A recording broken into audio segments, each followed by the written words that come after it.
Prédication avec le révérend pasteur Aimé Prudence Djido de l'église évangélique des Assemblées de Dieu Temple Philadelphie de Agla à Clomé, la proclamation fidèle avec précision éclatée de la parole de Dieu. Détourne-toi de la mauvaise foi, détourne-toi du mensonge, du vol, de la paresse, détourne-toi de la fornication, de l'adultère, détourne-toi de tout ce qui ne glorifie pas Dieu. Parce que si nous avons un Dieu saint, nous devons être saints. Nous devons marcher cette année dans la sanctification. Et c'est en ce moment seulement que Dieu, il a promis nous exaucer des cieux. Prenez alors le rendez-vous sur la télé évangélique tous les lundis à 20h30 et les mercredis à 10h30. Prédication avec le révérend pasteur Aimé Prudence Djido. La vérité de la parole qui pénètre l'esprit pour toucher le cœur.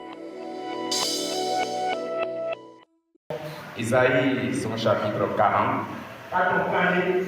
le verset 27 jusqu'au verset 31.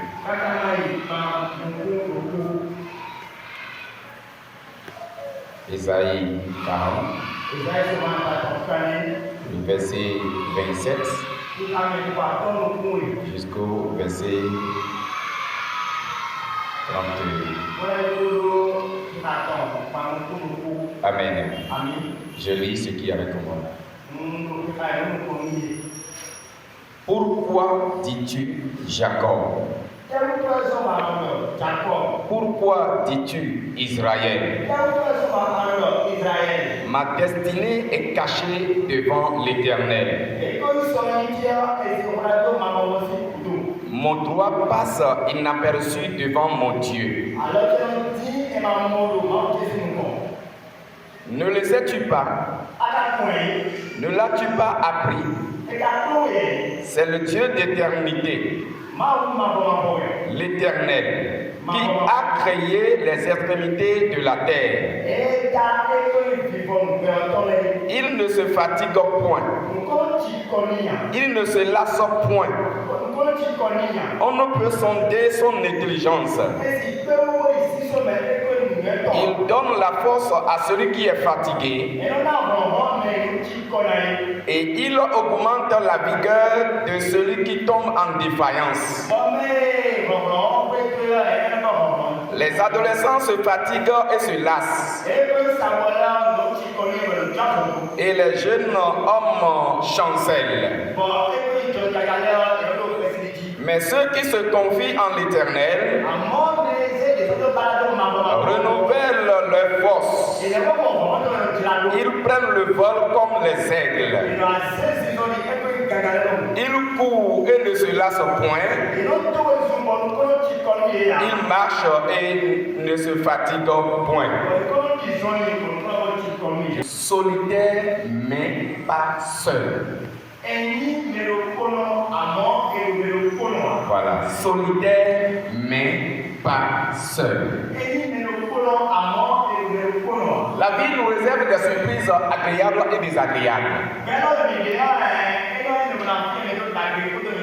Et toutes les fois que Dieu nous fait grâce de voir les jours,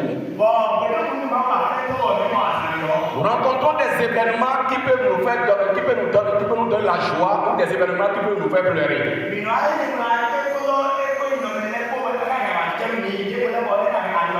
Il y a des situations qui vont intervenir, qui peuvent rassembler autour de nous nos familles, nos proches, nos amis et ceux-là que nous ne connaissons même pas.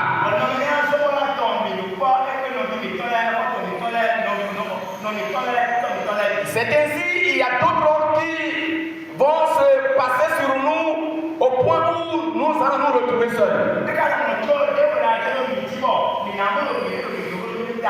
Et ceux qui étaient avec nous hier, nous allons les manquer. Et même si nous sollicitons leur aide, l'incapacité d'intervenir les comble. Et il pouvait dire, je ne peux pas. Ou d'autres même vont garder le silence. D'autres même vont exprimer leur déception et vont même te dire, laisse-moi en paix, ne me dérange pas.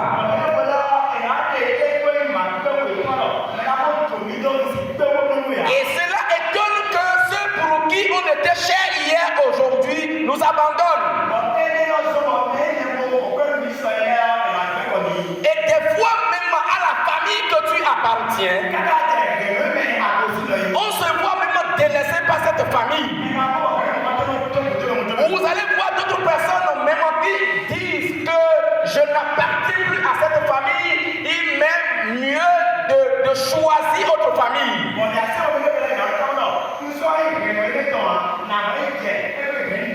Et en tout ceci, on se voit solitaire. Et jusqu'à ce que cela conduit même l'homme à croire qu'il a été laissé et abandonné par Dieu.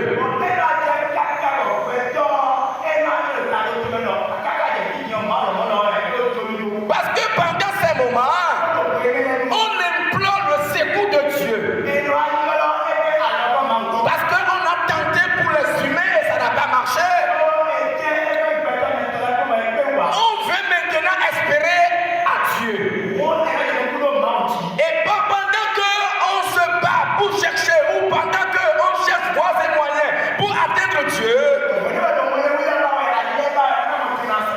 cela semble même que Dieu aussi se retire de nous. Ou peut-être on peut à la fin tirer comme conclusion, Dieu aussi m'a abandonné. C'est le cas d'Israël qui a commencé à douter de la présence de Dieu, qui est rentré dans un tournant de la vie où les choses ont changé, où Dieu qui a été le Dieu de la provision hier a cessé de donner, où Dieu qui a été là, secours hier, a cessé de secourir, où Dieu qui hier étendait sa main pour faire taire au guerre ou au combat, Dieu s'est retiré.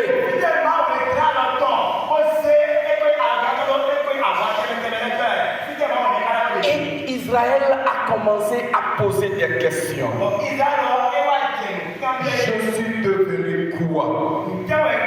Dieu m'a abandonné. Ma destinée est cachée devant l'Éternel. Mon droit passe inaperçu devant mon Dieu. Bien-aimé dans le Seigneur, c'est pareil pour quelqu'un peut-être assis dans la maison de Dieu ce matin, qui est parvenu à un point donné de sa vie où il tourne derrière, il voit à gauche, à droite et devant, il se voit qu'il se trouve seul. Et quand même il tente d'appeler même ceux pour qui il était cher hier, peut-être même qu'on coupe la peine.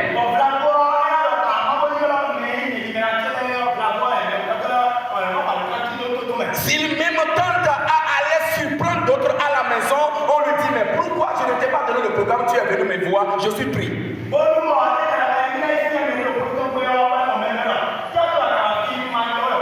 Ceux pour qui tu peux investir hier pour pouvoir les faire sortir dans des situations désagréables, aujourd'hui t'ont laissé.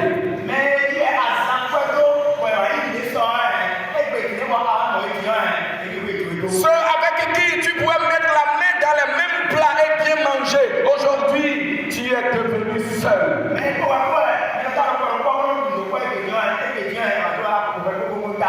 même pendant cette situation, tu as cherché la face de Dieu.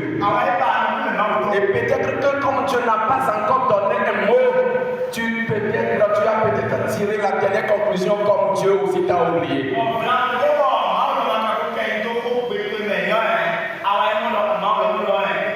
Mais écoute les réponses que Dieu a données à Israël et à toi aussi. Tu n'es pas seul. Dieu est avec toi. Dieu va commencer à répondre à Israël. Pourquoi dis-tu Israël? Pourquoi dis-tu que ma destinée est cachée devant l'Éternel? Pourquoi dis-tu mon droit passe inaperçu devant mon Dieu? Pourquoi toi aussi tu dis que aperçu devant Dieu. Bien-aimé dans le Seigneur, si tu n'as pas répondu maintenant, cela ne veut pas dire que Dieu ne répondra pas.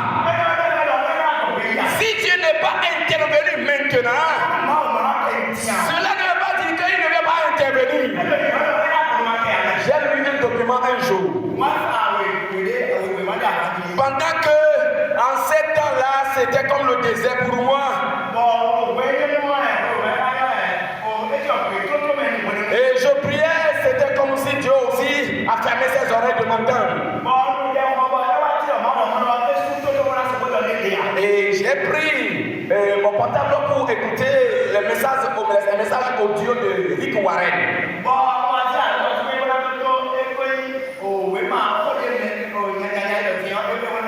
Et le thème de cet enseignement que j'ai écouté le jour-là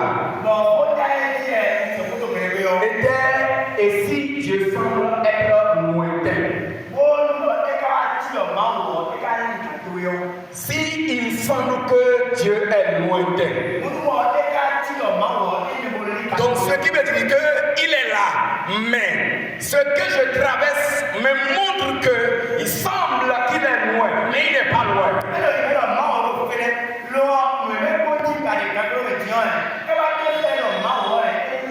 Bien-aimé dans le Seigneur, jusqu'aujourd'hui, Dieu n'a pas changé de son attribut, de sa présence.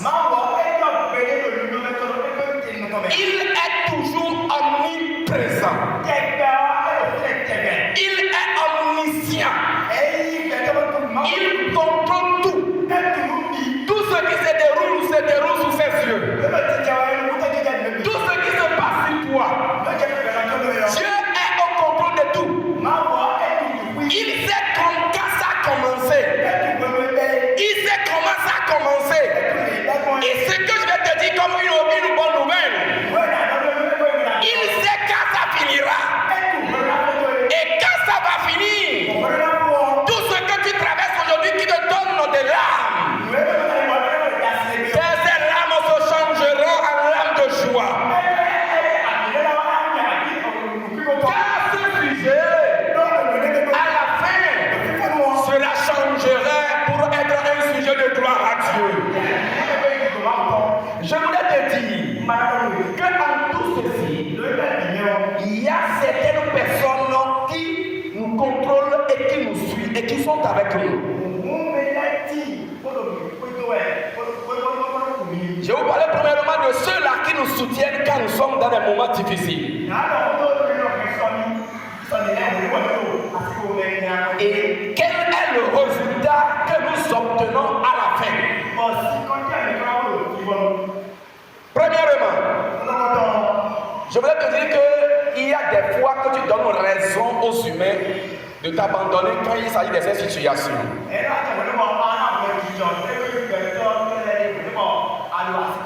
La fois dernière, je suis en train de traverser une situation qui veut m'amener à prendre une décision.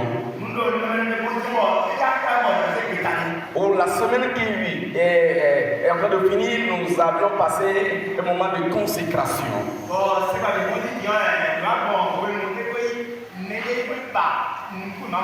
Et vous savez ce que j'ai compris? Dieu m'a dit que il a fallu que les situations pareilles n'arrivent pour que tu connaisses ceux-là qui sont avec toi. Et si dans cette pareille situation, tu arrives à découvrir leur vraie nature,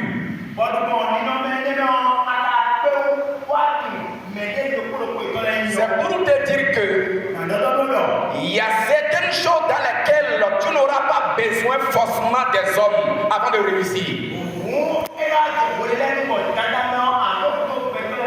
Et des fois, il s'agit même des situations, il y a des situations dans lesquelles même c'est Dieu même qui se met à chasser les gens autour de vous. Pour que vous puissiez compter sur lui. Il est un Dieu jaloux. Son nom c'est Jéhovah. Et Jéhovah veut dire celui qui se tient auprès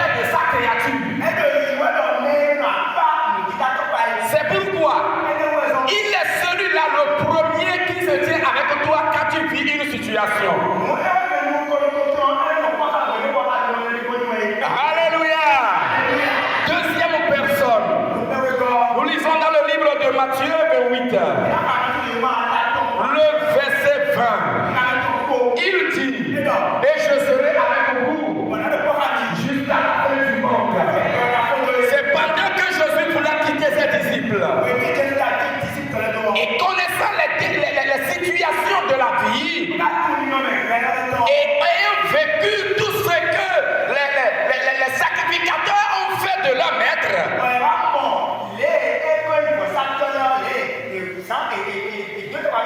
il voit déjà ce qui peut être le sort. Ils se sont mis dans l'inquiétude. Jésus pouvait leur dire, je ne vous laisserai pas. Je suis avec vous jusqu'à la fin du monde. Bien-aimé dans le Seigneur, là où tu es même maintenant là, il est à côté de toi. Il est à côté de toi. Il est à côté de toi. Parce que la fin du monde n'est pas encore venue. Ce n'est pas hier, ni demain. Même si c'est demain, mais maintenant là, il n'a pas changé. Il est encore avec toi. Alléluia. Une sœur, à la fin du culte, peut demander à son pasteur. Pasteur, vous me voyez? Le pasteur lui dit, oui, je te vois bien. Elle dit, mais est-ce que Dieu est là? Oui, il me voit. Il dit, oui, Dieu te voit. Et à plus forte raison, il est avec toi. Nous nous avons séparés et allé dans notre maison. Maintenant, moi, je vais t'abandonner et aller à la maison. Mais lui va te suivre et aller jusqu'à la maison avec toi. Et quand le pasteur a dit ça à la sœur, alors que c'était pour son premier culte, il était arrivé à l'église. Et tout ce qu'elle traversait, pour elle, bientôt, il prenait une décision pour se suicider. Mais quand on lui a donné l'assurance à ce que le meilleur reste encore parce que tu es avec elle, elle a pris la résolution d'annuler alors cette décision. Peut-être que tu es en train de tourner, tu es en train de chercher comment faire. Mais je vais te dire de ne jamais prendre une décision parce qu'elle est à côté de toi.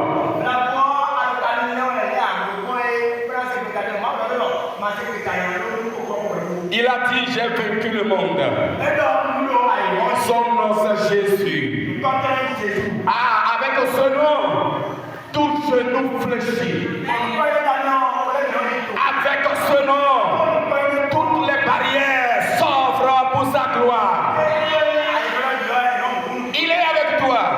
Troisième personne. Dans le livre de Jean 14, le verset 18, la Bible nous dit, je ne vous laisserai pas offrir. S'il y a des orphelins ici, et quand il s'agit de situations, tu pouvais dire, si c'était mon papa qui vivait, si c'était ma maman qui vivait, je voudrais te rassurer ce matin. Jésus promet qu'il est avec toi. En esprit, il est avec nous. Il a dit, je vous enverrai un autre consolateur. Le Saint-Esprit. Il viendra rester en vous et il sera avec vous. Il sait que dans les moments difficiles, tu auras besoin de quelqu'un qui va te consoler. C'est pourquoi il a su bien l'envoyer. Et le consolateur est avec toi. Alléluia. Quatrième personne. Dans le livre de 2 Rois, son chapitre 6, le verset 16. Pendant que 2 hommes en se sont montés sur la montagne, voilà le peuple adverse qui était avec une grande armée forte.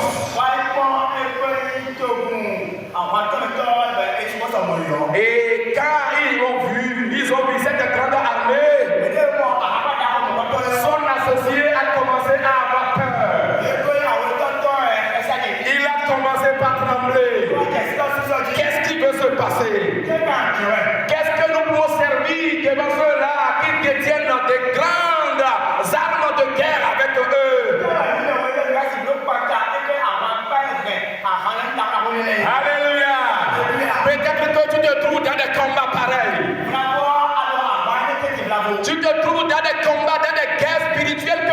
physique. Et ceux-là qui te combattent, peut-être qu'ils ont noué d'alliance avec d'autres forces nuisibles. Et ils comptent sur leur propre force. Et ils sont venus avec tout ce qu'ils ont. Et ils t'ont entouré parce que tu n'as rien avec toi. Bien-aimés dans le Seigneur, les anges sont avec nous. L'armée céleste est avec nous. Dans tout combat, ils détiennent toujours l'ordre de pouvoir contrôler alors cette guerre. Le serviteur de Dieu demande à l'Éternel d'ouvrir les yeux pour son associé afin qu'il voit ceux qui sont avec eux. Quand ses yeux s'ouvrent, il peut voir qu'il y a une forte armée qui sont derrière eux. Et il pourrait dire, ceux qui sont avec nous sont en plus grand nombre que ceux qui étaient devant nous. Bien-aimés dans le Seigneur, en toute sécurité, les anges nous gardent. Aucun combat, aucune guerre sur toi ne peut finir. Et l'ennemi dirait, j'ai eu le dessus sur lui. Parce que celui qui détient l'ordre de toute armée céleste est avec nous. Et en fin de tout ceci, quel serait alors le résultat? Je vais vous conter une petite histoire. Il y a deux équipes de football qui voulaient s'affronter. Et une équipe va quitter chez lui et aller ailleurs et aller jouer et aller contre alors à son adversaire plutôt.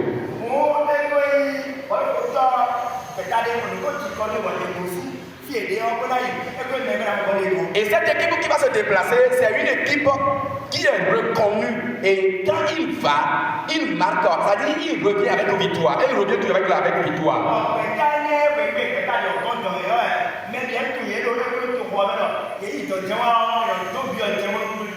Et la distance pour le voyage était si importante au point où il ne peut se déplacer avec beaucoup de personnes pour aller les supporter.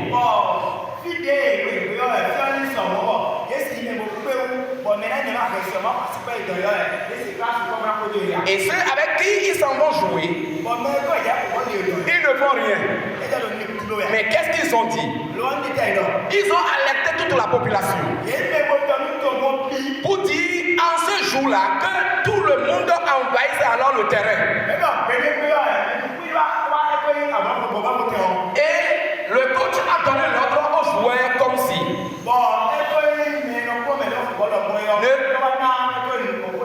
ne regardez pas leur manière de feinter, de dribbler, non. Tirez seulement en l'air. Et ils ont donné l'ordre à la population. Quand nos amis vont tirer même en l'air là, acclamez fort pour dire bravo, bien joué, bien joué. Quand l'équipe arrive, ça qui va venir, l'équipe meilleure, qui est qualifiée, qui va venir, quand même ils vont dribbler et tirer bien là, crier sur eux, oh, vous n'avez rien fait.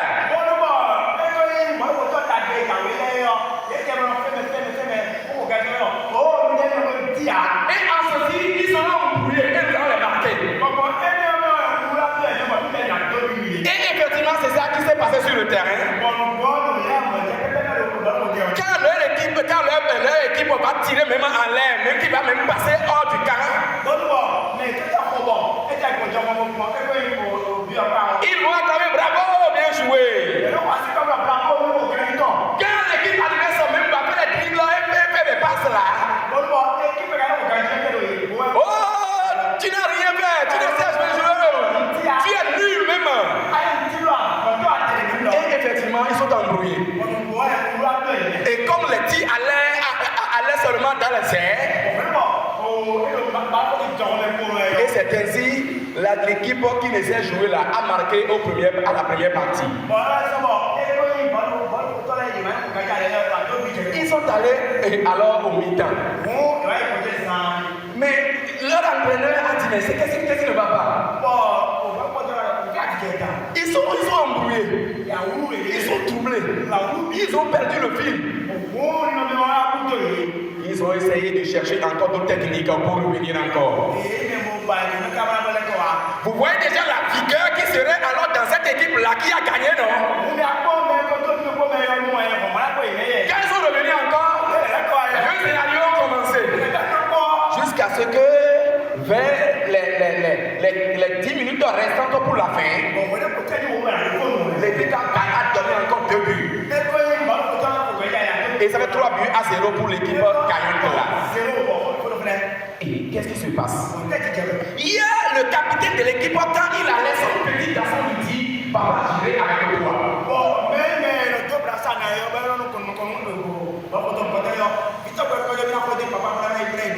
Et ce papa-là a mené. Pendant que tout ceci se passait, le jeune garçon se tient de l'autre côté. Il chante victoire, la victoire nous appartient, victoire, la victoire nous appartient. Et un vieux de la population vient lui dire, toi là tu es en train de parce que tu avais déjà, on a gagné l'équipe avec 3 buts à 0. Et tu dis que victoire, la victoire va venir encore. Oui, il reste quelques minutes.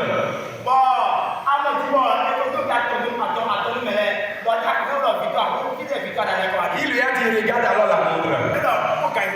L'arbitre n'a pas encore sifflé le dernier sifflet. Il reste encore quelques minutes. Donc la victoire n'est pas encore là. Et d'ailleurs, maintenant, ce que tu vois sur le terrain,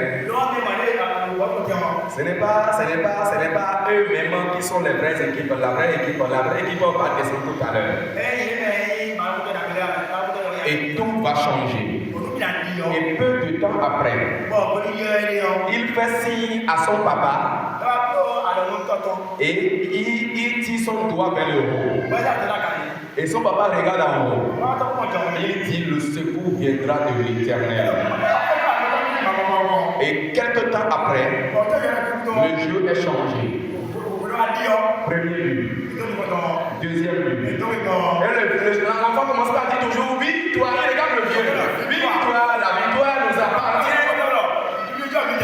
Et quelques temps après, le troisième but est venu. Ah, qu'est-ce qui se passe? Et il restait alors quelques secondes pour siffler la fin. Pendant que l'arbitre se préparait pour donner son dernier coup de sifflet, voilà le quatrième but qui était tombé dedans.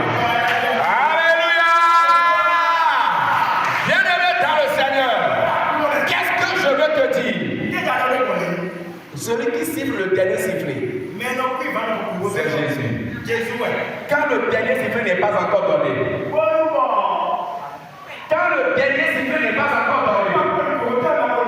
ne crois pas à l'ennemi. L'ennemi est vaincu. Et il va faire semblant pour t'embrouiller que la victoire est à lui. Qu'est-ce que le livre de Romains 8, verset 37 nous dit? Mais en toutes ces choses, nous sommes plus que vainqueurs.